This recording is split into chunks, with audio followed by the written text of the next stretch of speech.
जय हिंद दोस्तों। चलिए शुरू करते हैं आज का ये साप्ताहिक करंट अफेयर्स है एक वीक का। तो चलिए शुरू करते हैं। आज का प्रश्न है, एक मिनट हम पेंसिल जरा सेलेक्ट कर लेते हैं। हाँ, तो चलिए आज का प्रश्न है हमारा, प्रतिवर्ष विश्व रेडियो दिवस कब मनाया जाता है? तो विश्व रेडियो दिवस मनाया जाता है 13 फरवरी को। 13 फरवरी को क्या मनाया जाता है? विश्व रेडियो दिवस। अब देखिए, यदि बात की जाए रेडियो की, तो रेडियो स्टार्ट कब से हुआ था? तो रेडियो जो स्टार्ट हुआ था प्रारंभ कब से? 2012 से। और इस बार का जो रेडियो दिवस मनाया जा रहा है, ये इसका थीम क्या है? तो इसका थीम है टू रेडियो टू ट्रस्ट। इस बार का यह थीम है, टू रेडियो टू ट्रस्ट। और यदि बात की जाए भारत में सबसे पहली बार रेडियो कब उपयोग किया गया था? तो 1923 में फर्स्ट टाइम इसका यूज किया गया था रेडियो का। और फर्स्ट रेडियो स्टेशन की बात की जाए, अगर यदि रेडियो स्टेशन की बात की जाए, फर्स्ट रेडियो स्टेशन तो वह है 1927 में, कहाँ? बॉम्बे में खोला गया था। ठीक, चलिए अगला प्रश्न देखते हैं। सॉरी, इतना हम लोग देख लिए। स्टार्ट यह रेडियो दिवस कब से मनाना स्टार्ट हुआ है? तो यह हुआ है 2012 से इसको मनाना प्रारंभ किया गया है, 2012 से। और इस बार का थीम क्या था? टू रेडियो टू ट्रस्ट इस बार का थीम है। Radio station, first radio station कहाँ पर? 1927 में बॉम्बे में। और पहली बार उपयोग कब किया गया था रेडियो का भारत में? 1923 में। चलिए अगला प्रश्न देखते हैं। अगला प्रश्न है, फरवरी 2022 में किस देश ने कोआला को एक लुप्त प्रजाति के रूप में नामित किया है? तो वह कौन सा देश है जिसने यह कार्य किया है? सबसे पहले हम लोग जानते हैं कोआला क्या है। यह जो कोआला है यह क्या है? तो कोआला जो है एक शाकाहारी जानवर है जो ऑस्ट्रेलिया का है। और यह ऑस्ट्रेलिया के जंगलों में लगने वाले आग के कारण इसकी जो जनसंख्या में 50% की क्या हुई है? कमी आ गई है। 50% क्या हुई? कम हो गई है। इसलिए ऑस्ट्रेलिया ने लुप्त प्रणाली की सूची में इस जानवर को शामिल किया है, जिसका नाम है कोआला। और यह कहाँ का जानवर है? यह ऑस्ट्रेलिया का है।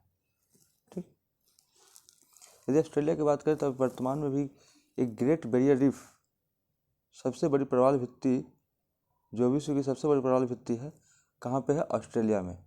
ग्रेट बैरियर रीफ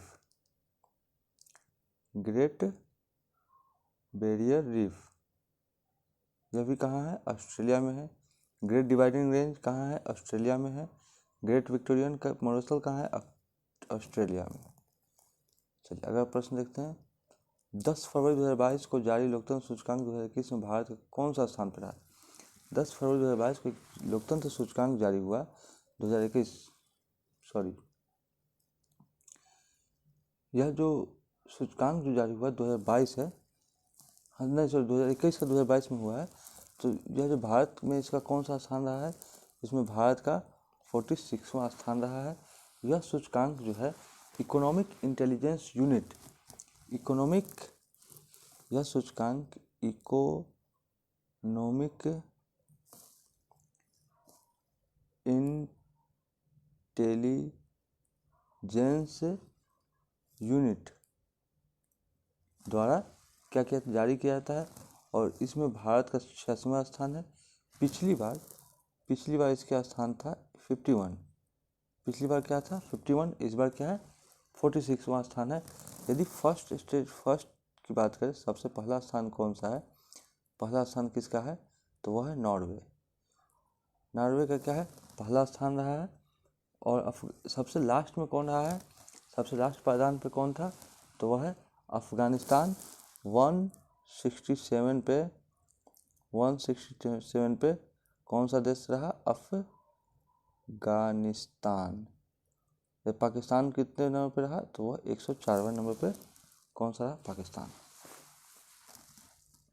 चलिए अगला प्रश्न देखते हैं। फरवरी 2022 में किसने पर्यावरण अनुकूल खेती को बढ़ावा देने के लिए युवा कार्यक्रम शुरू किया है? तो पर्यावरण अनुकूल खेती को बढ़ावा देने के लिए कौन सा, युवा नहीं, गलत है क्वेश्चन, यह हो जाएगा जीवा कार्यक्रम। जीवा कार्यक्रम शुरुआत किया है। तो यह किसने किया है, तो यह किया है नाबार्ड ने। किसने, नाबार्ड ने यह कार्यक्रम किया है। जीवा कार्यक्रम का संबंध पर्यावरण अनुकूल खेती अर्थात यह इसका संबंध किस चीज़ से है, प्राकृतिक खेती से, न कि केमिकल वाली जो खेती होती है उससे नहीं, यह प्राकृतिक कृषि से है। और यह किसके द्वारा स्टार्ट किया गया था, तो नाबार्ड के द्वारा स्टार्ट किया गया। और इसका उद्देश्य क्या है, इसका उद्देश्य है सतत विकास, सतत विकास लक्ष्य पर बल देना, इसका क्या है, उद्देश्य है। ठीक, इफ़को के बारे में हम लोग जानते हैं। इफ़को विश्व की पहली नैनो योजना बनाने वाली कौन है, इफ़को। चलिए अगला प्रश्न देखते हैं। गोवा शिपयार्ड लिमिटेड द्वारा स्वदेशी रूप से डिजाइन और निर्मित 5वें और अंतिम अपतटीय गश्ती का नाम क्या है। तो हमारा प्रश्न कर रहा है गोवा शिपयार्ड, गोवा शिपयार्ड के बारे में कर रहा है। तो इसकी जो अपतटीय गश्ती है उसका नाम है ICGS सक्षम। और यह जो है इसका काम क्या है, तो इसका काम है तटीय सीमा सुरक्षा प्लस निगरानी करना, क्या है इसका कार्य है। और यह 5वां और अंतिम, यहाँ देखिए 5वें और अंतिम अपतटीय गश्ती का नाम क्या है, ICGS सक्षम, यह 5वां और अंतिम। चलिए अगला प्रश्न देखते हैं। मल्टी सिल्ट सोलर एक्सप्लोरर और हेलियोस्वार्म जो हाल ही खबरों में किस अंतरिक्ष एजेंसी से जुड़े हुए हैं, तो यह दोनों किससे जुड़ा हुआ है, यह नासा से जुड़ा हुआ है। यह दोनों क्या है, यह दोनों एक सूर्य मिशन है। क्या है, सूर्य मिशन है, नासा द्वारा लॉन्च किया गया अमेरिका की स्पेस एजेंसी है। और यह क्या है कि मल्टी सिल्ट जो सोलर एक्सप्लोरर है ना, मल्टी सिल्ट, यह क्या है कि सूर्य की बाहरी परत कोरोना का तापमान की जांच करेगा और पारावैंगनिक किरण की जांच करेगा। यानी कि सूर्य के बाहरी परत के तापमान की जांच करेगा। और ये जो हेलियोस्वार्म है यह क्या करेगा, रेडियो संपर्क स्थापित करेगा,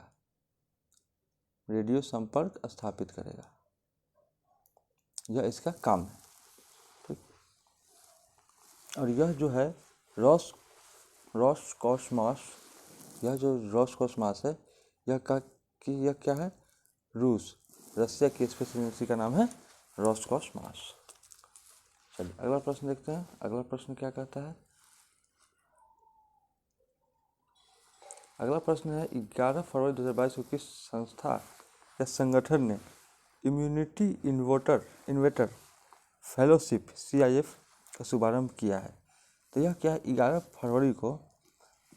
फरवरी को क्या किया गया है, 11 फरवरी को विज्ञान में महिलाओं और बालिकाओं के योगदान का दिवस इस दिन मनाते हैं, इसलिए 11 फरवरी को इस कार्यक्रम की शुरुआत की गई है। और इस कार्यक्रम में नीति आयोग, अटल नवाचार मिशन और संयुक्त राष्ट्र कार्यक्रम तीनों का संयुक्त रूप से समन्वय है, इसलिए इसका आंसर हो जाएगा उपर्युक्त सभी। और यह क्यों किया गया है, तो युवाओं के समस्याओं को ध्यान करते समय पर्यावरण अनुकूलित विकास पर बल देना, यानी कि युवाओं की समस्याओं का समाधान करना, वो भी कैसे, तो पर्यावरण के अनुकूल। ठीक, चलिए अगला प्रश्न देखते हैं। अगला प्रश्न, किस शहर में भारत का पहला बुलेट ट्रेन स्टेशन होगा, तो यह होगा, हम सभी जानते हैं, सूरत। कहाँ पे, सूरत में भारत का पहला बुलेट ट्रेन स्टेशन होगा। और यह कहाँ से कहाँ चलेगी, तो यह चलेगी अहमदाबाद से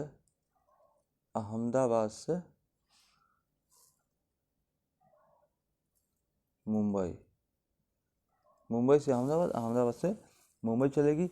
और इसकी कुल कितना डिस्टेंस तय करेगी, 508 किलोमीटर इसकी यह डिस्टेंस क्या करेगी, तय करेगी।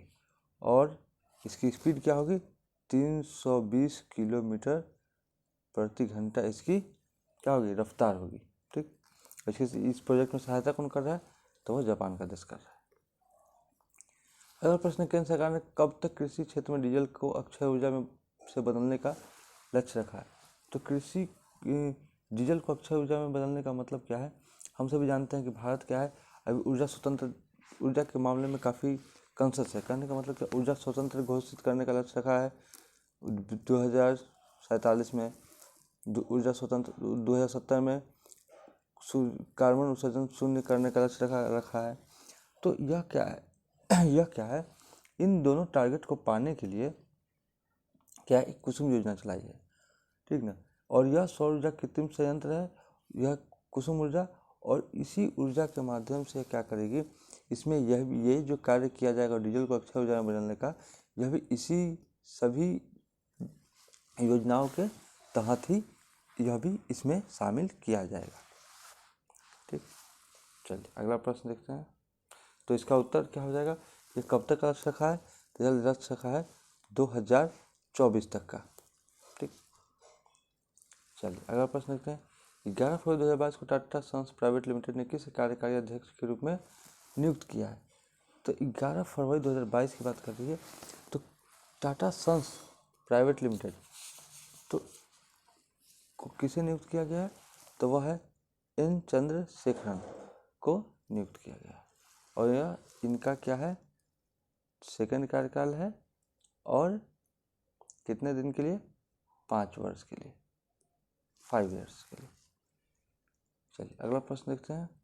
फरवरी 2022 में किसे table tennis federation of India के कार्यों के निर्वहन के लिए प्रशासकों की समिति का अध्यक्ष नियुक्त किया गया, तो वह कौन है, तो वह है गीता मित्तल।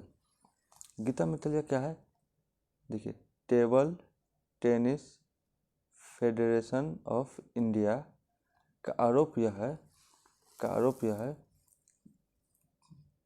ये जो है इसका आरोप क्या है कि एक खिलाड़ी है जिसका नाम है मनिका बत्रा ने इस पर आरोप लगाया गया, और उसके बाद दिल्ली हाईकोर्ट ने इसके कार्य को प्रशासकों की समिति को सौंप दिया, जिसका अध्यक्ष कौन है, गीता मित्तल।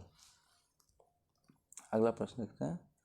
अगला प्रश्न है, निम्नलिखित में से कौन सी राज्य सरकार कौशल और उद्यमिता विकास विश्वविद्यालय बनाने की योजना कर रही है, तो यह योजना कर रही है कहाँ की, कर्नाटक राज्य की। चलिए अगला प्रश्न देखते हैं। दक्षिण प्रशांत में चीन के मजबूत प्रभाव को कम करने के लिए फरवरी 2022 में अमेरिका किस द्वीप पर दूतावास खोलने की बात की है, तो वह है सोलेमन द्वीप। ठीक, सोलेमन द्वीप पर यह दूतावास खोलने की बात की है। अगला प्रश्न है, भारत ने हर साल राष्ट्रीय महिला दिवस कब मनाया, भारत में हर साल राष्ट्रीय महिला दिवस कब मनाया जाता है, तो यह मनाया जाता है 13 फरवरी को। क्यों मनाते हैं, क्योंकि सरोजिनी नायडू के जन्म दिवस, सरोजिनी नायडू जी का जन्म दिवस है, और इसीलिए यह भारत की पहली कांग्रेस की पहली भारतीय महिला अध्यक्ष 1925 के कानपुर अधिवेशन की अध्यक्षता इन्होंने की थी। और भारत की पहली महिला राज्यपाल भी कौन है, वह है सरोजिनी नायडू। कहाँ की थी, यूपी की। अगला प्रश्न, 29 मई से 4 जून 2022 तक मुख्यमंत्री अंतर्राष्ट्रीय फिल्म महोत्सव का कौन सा संस्करण आयोजित किया जाएगा, तो 29 मई की बात की जा रही है। 29 मई से कब तक की, तो 29 मई से 4 जून 2022 तक का। और कौन सा, तो मुंबई अंतर्राष्ट्रीय फिल्म महोत्सव। तो यह जो है सो दक्षिण एशिया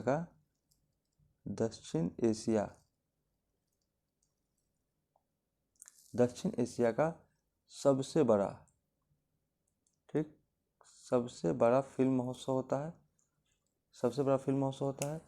और यह इस बार कौन सा 17वां संस्करण इस बार आयोजित किया जाएगा। ठीक, चलिए, और यदि फिल्म महोत्सव की बात आई तो 2021 के लिए ऑस्कर अवार्ड के लिए बेस्ट फिल्म किसको नामित किया गया है, नोमैडलैंड को। चलिए अगला देखते हैं। अगला प्रश्न है, 13 फरवरी 2022 को केंद्र सरकार ने पुलिस बलों के आधुनिकीकरण योजना को कब तक के लिए मंजूरी दी है? तो यह मंजूरी दिया है 2025-26 तक का, ठीक। और यह जो है इसकी शुरुआत कब से हुई थी? 1969-70 से क्या हुई थी? शुरुआत हुई थी। 5 वर्ष का विस्तार किया गया। इस बार 2025 से क्या होगा? 26 तक का इसको विस्तार किया गया। यह किस मंत्रालय के अंतर्गत आता है? तो यह आता है गृह मंत्रालय के अंतर्गत, ठीक। चलिए, अब इसका उद्देश्य क्या है? सबसे पहले इसका उद्देश्य क्या है? नए हथियार, इसका उद्देश्य है नए हथियार प्लस प्रशिक्षण देना, इसका उद्देश्य है।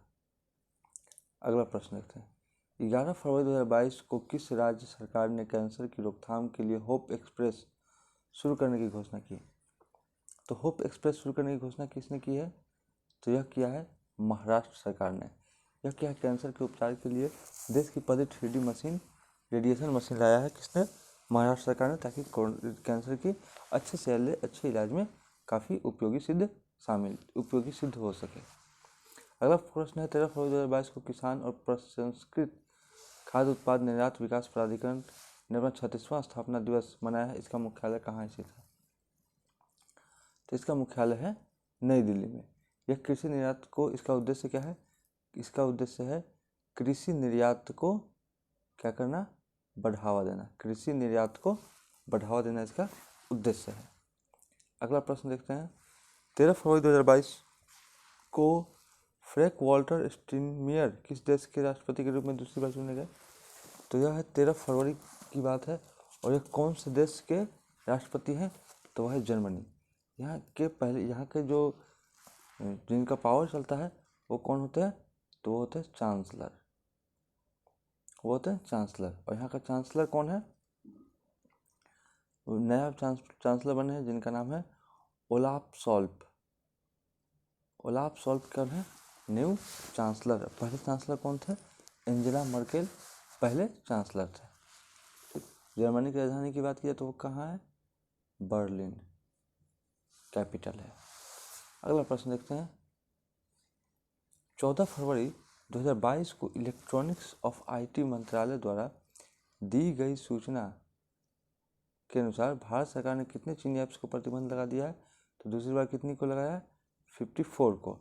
54 ऐप्स को क्या किया है? प्रतिबंधित लगाया है। IT एक्ट 2000 की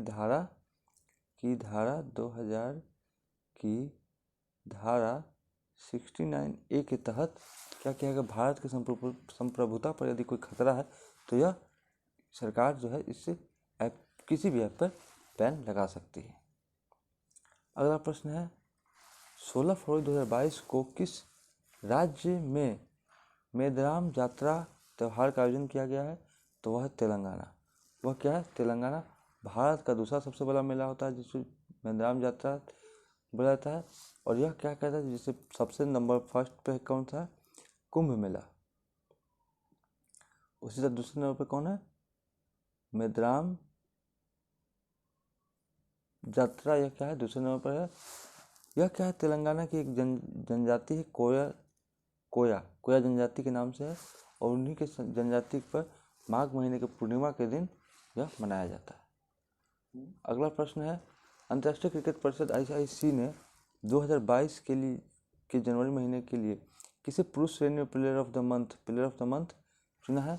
तो वह है प्लेयर ऑफ द मंथ कौन है? कीगन पीटरसन को चुना गया है।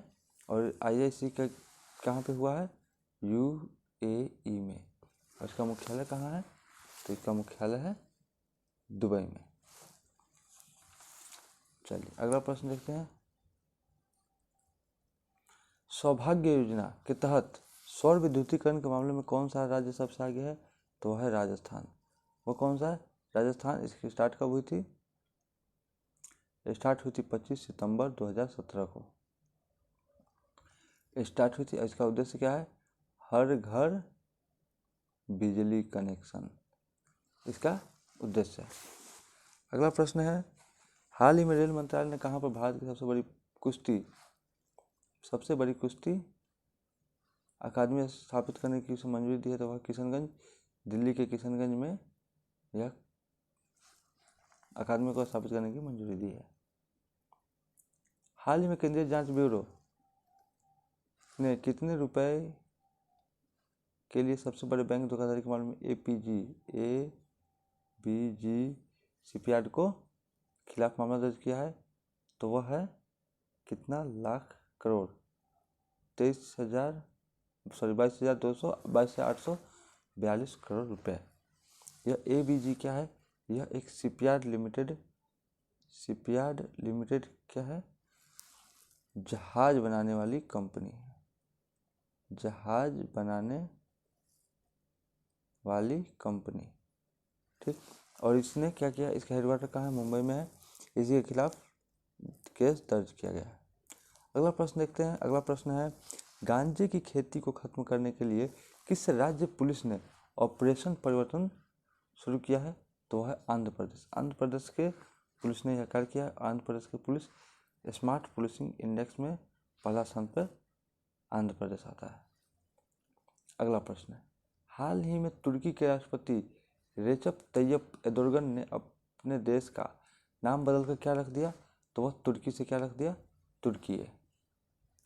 अगला प्रश्न है, हाल ही में बजाज ऑटो का पूर्व अध्यक्ष राहुल बजाज का निधन हो गया। उसे किस वर्ष भारत का तीसरा सर्वोच्च सम्मान पद्म भूषण से सम्मानित किया गया है? तो वह है 2001 में, ठीक। अगला प्रश्न है, देखिए, राहुल बजाज जी को 2001 में पद्म भूषण से सम्मानित किया गया है। फ्रांस के सर्वोच्च पुरस्कार knight the national order of the legion of honour से भी सम्मानित किया गया है। और 2021-2017 में लाइफ टाइम अचीवमेंट से भी पुरस्कृत मिला गया है। अगला प्रश्न है, 14 फरवरी 2022 को किस देश ने फ्रीडम कॉन्वरी आंदोलन के चलते 50 वर्षों में पहली बार राष्ट्रीय आपात की घोषणा की है? तो वह देश कौन सा है? वह है कनाडा। यहाँ क्या किया गया था कि बस चालकों को क्या था? कोरोना वैक्सीन लेना कंपलसरी अनिवार्य है, नहीं तो उनको अपने क्षेत्र में प्रवेश वर्जित किया जाएगा। इसी आधार पर यहाँ आंदोलन चला था। तो उसके बाद यहाँ पे क्या किया गया था? कनाडा के राष्ट्रपति ने आपातकाल की घोषणा की थी। अगला प्रश्न है, 13 से 16 फरवरी 2022 तक किस राज्य में 4 दिवसीय मरु महोत्सव का आयोजन किया गया? तो वह किया गया है राजस्थान में। कहाँ? राजस्थान में। 14 फरवरी 2022 को किससे केंद्रीय माध्यमिक शिक्षा बोर्ड CBSE का नया अध्यक्ष नियुक्त किया गया है? तो वह है विनीता जोशी। विनीता जोशी को अध्यक्ष नियुक्त किया गया। चलिए, अगला प्रश्न है, केंद्र सरकार ने किसे मुख्य आर्थिक सलाहकार नियुक्त किया है? केंद्र सरकार ने किसको मुख्य आर्थिक सलाहकार नियुक्त किया है? तो वह है अनंत नागेश्वरन। यूनिवर्सिटी ग्रांट कमीशन के अध्यक्ष UGC के, तो वह है जगदीश कुमार इसके अध्यक्ष बने। अगला प्रश्न है, हाल ही में व्यक्तिगत श्रेणी में सुभाष चंद्र बोस आपदा प्रबंधन पुरस्कार किसको मिला है? तो वह है प्रोफेसर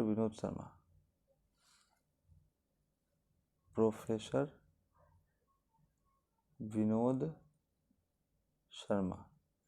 नई शिक्षा नीति किस समिति की सिफारिश पर आया था? तो वह है कस्तूरी रंगन समिति की सिफारिश पर आया है। अगला प्रश्न है, प्रतिवर्ष अंतर्राष्ट्रीय बाल कैंसर दिवस कब मनाया जाता है? तो वह मनाया जाता है 15 जनवरी को, अंतर्राष्ट्रीय बाल कैंसर दिवस। और अंतर्राष्ट्रीय कैंसर दिवस बोलेगा तो हो जाएगा 4 फरवरी अंतर्राष्ट्रीय कैंसर दिवस, ठीक। अगला प्रश्न देखते हैं, अंतर्राष्ट्रीय कैंसर दिवस कब मनाया जाता है? तो अंतर्राष्ट्रीय कैंसर दिवस अभी हमने बोला 4 फरवरी को क्या मनाते हैं? अंतर्राष्ट्रीय कैंसर दिवस। कैंसर के अध्यक्ष को क्या बोला जाता है? ऑन्कोलॉजी। और होप एक्सप्रेस किस राज्य में प्रारंभ की गई है? तो होप एक्सप्रेस कहाँ? महाराष्ट्र में। चलिए अगला प्रश्न देखते हैं। 15 फरवरी 2022 को जानी मानी शख्सियत बप्पी लहरी का निधन हो गया। वो क्या था, ये हम सभी जानते हैं कि वह क्या थे, एक गायक थे। चलिए अगला प्रश्न देखते हैं। लता मंगेशकर को भारत रत्न कब मिला था? 2001 में। पंडित बिरजू महाराज का संबंध किससे है? तो पंडित बिरजू महाराज का संबंध है कथक से। चलिए अगला प्रश्न देखते हैं। 16 फरवरी 2022 को किसने सीड योजना का प्रारंभ किया? तो यह किया है डॉक्टर वीरेंद्र कुमार। इन्होंने ही किया है, यह सामाजिक न्याय मंत्रालय के मंत्री डॉक्टर वीरेंद्र कुमार। चलिए अगला प्रश्न देखते हैं। अनुसूचित जनजाति आयोग का संबंध किस अनुच्छेद से है? तो वह है 338A। एक मिनट, हाँ, 338A के तहत। और 338 में क्या है? अनुसूचित जाति आयोग का संबंध है। ठीक, चलिए अगला प्रश्न देखते हैं। 86वां संविधान संशोधन का संबंध है किससे? शिक्षा से है। शिक्षा कौन सा? 2002। 102वां संविधान संशोधन का संबंध तो है पिछड़ा वर्ग से। संविधान संशोधन का संविधान के किस अनुच्छेद में वर्णन है? 368 में। चलिए अगला प्रश्न देखते हैं। 21वां विश्व सशक्त शिखर सम्मेलन 2022 की मेजबानी कौन सा देश कर रहा है? तो 21वां देश कर रहा है कौन? भारत। ठीक, चलिए अगला प्रश्न देखते हैं। सस्टेनेबल डेवलपमेंट गोल कितने हैं? तो वह है 17। भारत ने कब तक शुद्ध ऊर्जा का लक्ष्य रखा है? 2070। स्वतंत्र ऊर्जा की बात करेंगे तो कब तक? 2047। चलिए अगला प्रश्न। 15 फरवरी 2022 को किस IPS अधिकारी को गुरुग्राम की पहली महिला पुलिस आयुक्त नियुक्त किया गया है? तो पहला पुलिस आयुक्त जिसको नियुक्त किया गया वह है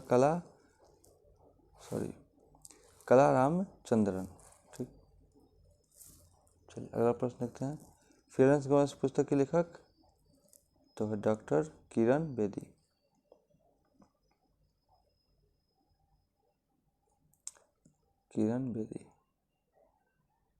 लाल सलाम पुस्तक के लेखक स्मृति ईरानी।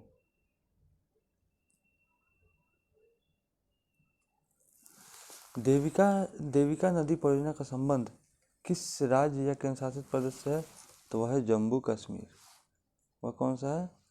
वह है जम्मू कश्मीर से संबंधित है। ये गंगा नदी की तरह पवित्र नदी मानी जाती है और इस परियोजना में घाटों का निर्माण और स्वच्छता पर बढ़ावा दिया जाएगा। अगला प्रश्न है। नीति आयोग किसके सहयोग से fintech open health hackathon on launch करेगी? किसकी सहायता से? तो यह क्या है कि फिनटेक ओपन की बात कर रही है। तो यह फिनटेक ओपन, हाँ, तो यह कौन से लॉन्च करेगी? तो यह करेगी फ़ोनपे। कौन सी करेगी? फ़ोनपे करेगी। यह क्या है? डिजिटल पेमेंट करने वाली कंपनी है। इसका हेडक्वार्टर कहाँ है? हेडक्वार्टर बेंगलुरु में इसका हेडक्वार्टर है। ठीक, फिनटेक ओपन हैकाथॉन को अपनी प्रतिभा दिखाने का अवसर देना किसको? फिनेंशियल टेक्नोलॉजी में क्रिएटर्स को। ठीक, चलिए अगला प्रश्न देखते हैं। हाल ही में किसी बैंक ने पश्चिम बंगाल के सुंदरवन में महिलाओं को वेस्ट टू वेल्थ क्रिएशन कार्यक्रम की शुरुआत करने की? तो यह भारतीय लघु उद्योग विकास बैंक द्वारा सिडबी बैंक द्वारा यह कार्य किया जाएगा। इसमें उद्देश्य है महिलाओं की आजीविका का अवसर उपलब्ध कराना और उनकी स्थिति में सुधार लाना। अगला प्रश्न है। 70वीं राष्ट्रीय सीनियर वॉलीबॉल चैंपियनशिप में किस राज्य ने पुरुष टीम में खिताब जीता है? तो वह है हरियाणा। आयोजन कहाँ हुआ था? उड़ीसा में। अगला प्रश्न है। फरवरी 2022 में केंद्र सरकार ने किसे भारत का पहला राष्ट्रीय समुद्री समन्वयक नियुक्त किया है? तो वह है जी अशोक कुमार। वह कौन से है? जी अशोक कुमार को क्या किया गया? नियुक्त किया गया। अगला प्रश्न है।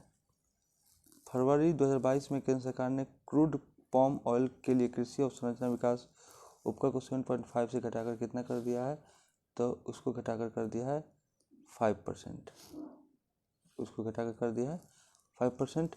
और यह फूड पाम ऑयल का है, एक प्रकार का उपकर है जिससे केंद्र सरकार के पास पैसा आती है, जिसका सारा पैसा इन कृषि के इंफ्रास्ट्रक्चर के विकास में कार्य करती है। अगला प्रश्न है, प्रतिवर्ष अंतर्राष्ट्रीय एपिलेप्सी मृगी दिवस कब मनाया जाता है, तो फरवरी के कब, दूसरे सोमवार को, फरवरी के दूसरे सोमवार को यह मनाया जाता है। और इस बार कब मनाया गया था, तो इस बार 14 फरवरी को मृगी दिवस मनाया गया था। इसकी शुरुआत कब से हुई, 2015 से क्या किया गया, स्टार्ट किया गया। अगला प्रश्न है, हाल ही में किस संगठन ने तंबाकू छोड़ो ऐप लॉन्च किया है, तो वह किया है विश्व स्वास्थ्य संगठन ने इसको लॉन्च किया। इस ऐप में क्या किया गया, इस ऐप में कैसे छोड़ने के तरीके को बताया जाएगा। 17 फरवरी 2022 को किस देश ने हमास को आतंकवादी समूह घोषित करने का निर्णय लिया है, तो यह हमास को किसने किया है, तो वह है ऑस्ट्रेलिया, वह है ऑस्ट्रेलिया। यह ऑस्ट्रेलिया ने भी कहा कि हमास को आतंकवादी समूह में घोषित करने की बात कही है। 15 फरवरी 2022 को किसने डॉक्सन 2022 का आयोजन किया, तो वह किया है नारकोटिक्स कंट्रोल ब्यूरो। और यह इसका उद्देश्य क्या है, जिसको हम कहते हैं NCB, जिसमें हम सभी जानते हैं शाहरुख खान के बेटे आर्यन खान को इसी मामले में किया गया था। इसमें क्या है कि इस गुमनाम साइट का पता लगाकर उसे खत्म करना और नशीले पदार्थ का जो चैन है उसको तोड़ना, उसको ख़त्म करना, ताकि इसका जो सेवन करने वाले लोग हैं उनकी संख्या कम हो। 10 से 14 फरवरी के बीच डे एक्सपो 2022 का कहाँ आयोजन किया जाएगा, तो डेफ एक्सपो का आयोजन कहाँ पे किया जाएगा, तो अभी जस्ट कुछ दिन पहले की यह घटना रही है कि यह कहाँ पे की गई थी, तो यह गांधीनगर गुजरात में किया गया था डेफ एक्सपो। डेफ क्या है, डेफ मतलब डिफेंस और एक्सपो मतलब प्रदर्शन, यानी कि रक्षा ताकत का प्रदर्शन, रक्षा ताकत का क्या करना, प्रदर्शन करना। और यह 2 वर्ष में एक बार होती है। कहाँ की गई थी इस बार, गांधीनगर गुजरात में। अगला प्रश्न है, 17 फरवरी 2022 को किस शहर में वाटर टैक्सी की शुरुआत की गई है, तो वह है मुंबई। वह कौन सा है राज्य, मुंबई, इसमें स्टार्ट की गई है। अगला प्रश्न है, फरवरी 2022 में किसने 2021 फीफा क्लब विश्व कप का खिताब जीता है, तो वह है चेल्सी ने यह खिताब जीता है। अगला प्रश्न है, 20 से 25 फरवरी 2022 तक अमेरिका और किस देश के द्वारा एक संयुक्त हवाई अभ्यास कोप साउथ 22 का आयोजन किया जाएगा। यह 20 से 25 है, 20 से 25 तक। कब से कब तक यह कब आयोजन किया जाएगा, तो वह बांग्लादेश में आयोजित किया जाएगा। ठीक, चलिए अगला प्रश्न देखते हैं। फरवरी 2022 में चर्चा में रहा प्रोजेक्ट सद्भावना और प्रोजेक्ट आहरण का संबंध किस राज्य से है, तो प्रोजेक्ट आहरण यह है संबंध असम से। इसमें क्या है, सद्भावना मतलब क्या है कि सचिवालय के पेंडिंग कार्य को क्या करना, पेंडिंग वर्क को कंप्लीट करना और 1 वर्ष के भीतर इसका निपटारा करना। और आहरण का मतलब हो गया दूर दराज में रह रहे बच्चों को क्या करना, स्किल डेवलपमेंट करना। ठीक, यह इसका उद्देश्य रहा है। अगला प्रश्न है, 19 फरवरी 2022 को प्रधानमंत्री नरेंद्र मोदी कहाँ पर एशिया के सबसे बड़े बायो CNG संयंत्र का उद्घाटन किए, तो यह कहाँ पे किए हैं, यह है इंदौर मध्य प्रदेश में। इंदौर मध्य प्रदेश में इन्होंने किया है। ठीक, इसमें क्या है, गीला कचरा को बायो कंपोस्ट करके इसको बनाया जाएगा। अगला प्रश्न है, 2022 में किसने भारतीय सेना के deputy chief of army staff के रूप में पदभार संभाला है? तो वह है सी बंसी पुनप्पा। ठीक, अगला प्रश्न देखते हैं। फरवरी 2022 में स्मार्ट कार्ड शस्त्र लाइसेंस पेश करने वाले देश की पहली पुलिस कौन सी बनी है? तो वह है दिल्ली पुलिस। इसमें एक ATM कार्ड की तरह दिया जाएगा, जिसमें कभी कहीं भी सैनिक जा करके अपना जो है सो शस्त्र जो है सो ले सकते हैं, अपना हथियार ले सकते हैं। अगला प्रश्न है, किस राज्य ने तारापुर नरसंहार में शहीद हुए सैनिकों की याद में 15 फरवरी को शहीद दिवस के रूप में मनाने की घोषणा की है? तो वह है हमारा बिहार। हमारा राज्य कौन सा? बिहार। अगला प्रश्न है, भारतीय नौसेना ने अपने युद्धपोत INS विशाखापट्टनम से 18 फरवरी 2022 को किस मिसाइल का सफल परीक्षण किया है? तो वह है ब्रह्मोस मिसाइल का सफल परीक्षण किया है। यह कौन सी मिसाइल है? Supersonic cruise missile.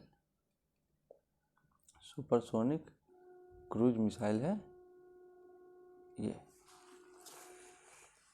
चलिए, आज का प्रश्न समाप्त हुआ। धन्यवाद।